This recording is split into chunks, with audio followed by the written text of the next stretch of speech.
Okay folks, I'm here at Black Rock Canyon State Park. My site is up there. I rent it every year, a year in advance. Let's take a walk up there and see what I've done since my last posting. Wasn't you hard getting the trailer up here? It's a pretty steep incline, but I've got a 5.0 on this truck and it pulled it fantastic. I have everything set up just the way I want it. This was the one trip I was looking forward to. I've got my gas water heater hooked up, it's working great. All those menagerie of hoses go somewhere. Well, maybe not menagerie, but that's a better word than cluster.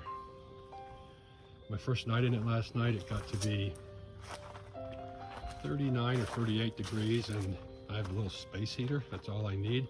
I've insulated it so well that I kept good and toasty. Today though, I had a problem with my faucet that I had originally installed, and so I had to go to Home Depot and buy a new one. The other faucet just wasn't registering enough pressure, wasn't pushing enough pressure out. So I got this bar faucet, and luckily it was marked down half price. Works perfect. I don't have a problem at all. Pressure here is a little bit low, but that's all that I need. So this is what the build looks like lived in. Before I left, I bought a small microwave. Coffee maker, still on. That microwave, I put some of this counter type felt paper, whatever it is, rubber paper on the bottom, and the whole trip up, 11 hours, didn't slide at all.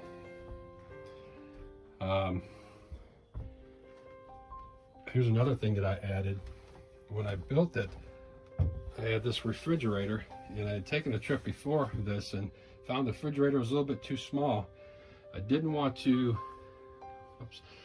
take the top cabinet out because, as you can see, I use it.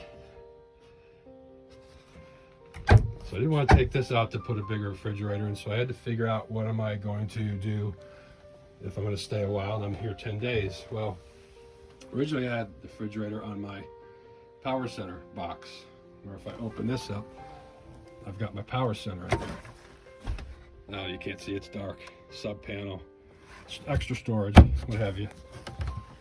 So I had to come up with a way, so I decided to put a shelf. I've got these 18 or 1,200 pound cabinet or countertop brackets I put under there, and just extended it with a couple of 1-bys and put a piece of plywood on top.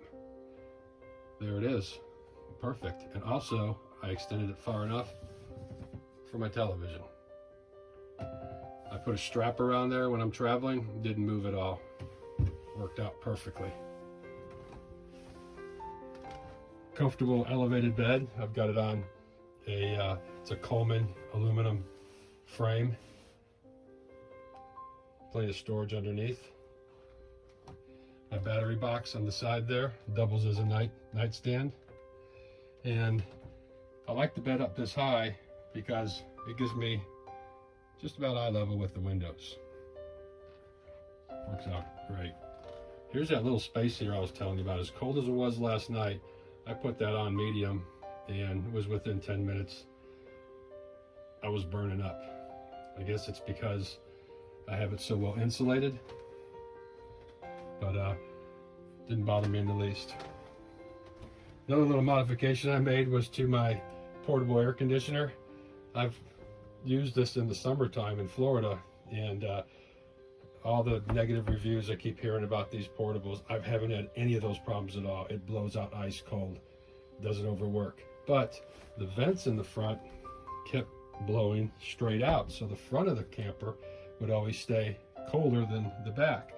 So I came up with a way. I had an elbow from I don't know what, and another tube, and I took a couple of vents out with just enough to blow out in front of it.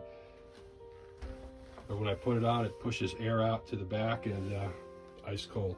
Also installed another small vent on the side. Doesn't look pretty, I don't care, works for me. So let's take a walk outside, because I guess most of you have asked me, or you're noticing, it doesn't have a bathroom in there or a shower. Well, as I said, I didn't put one in because I didn't want to take up the space. I didn't want the water mess. I didn't want it to stink. So what I do, I've got a pop-up shower. It's a outhouse slash shower.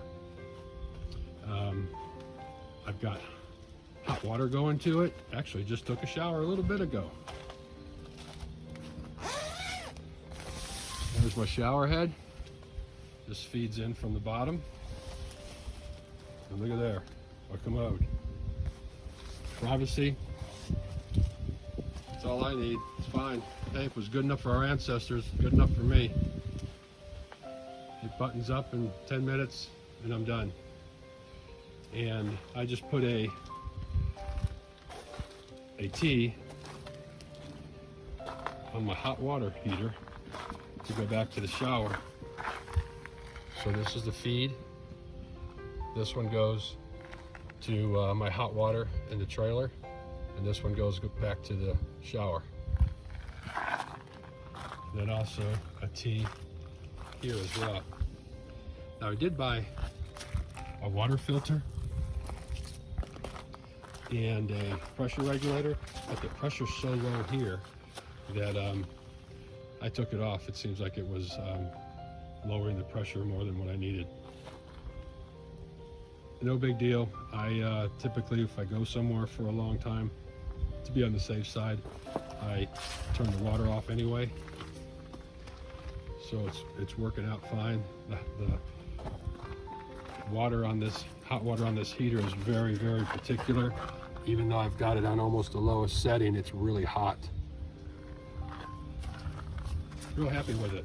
Also, I bought a converter to reduce it down to a small propane instead of the regular size propane tank. Another thing I bought before I left was this propane burner, three stove burner. Got that at a yard sale for $5. Wow, it works fantastic. Only thing I had to do was put a knob on it. Works great. Can't beat it. But I'm happy with the outhouse slash shower, and everything else that I have done on the inside is holding up. This is my second trip with it. Pulled great. Everything inside stayed the place it was supposed to be. Plugged everything in and working fine. Perfect spot for me. Everyone have a great day, and thanks for watching.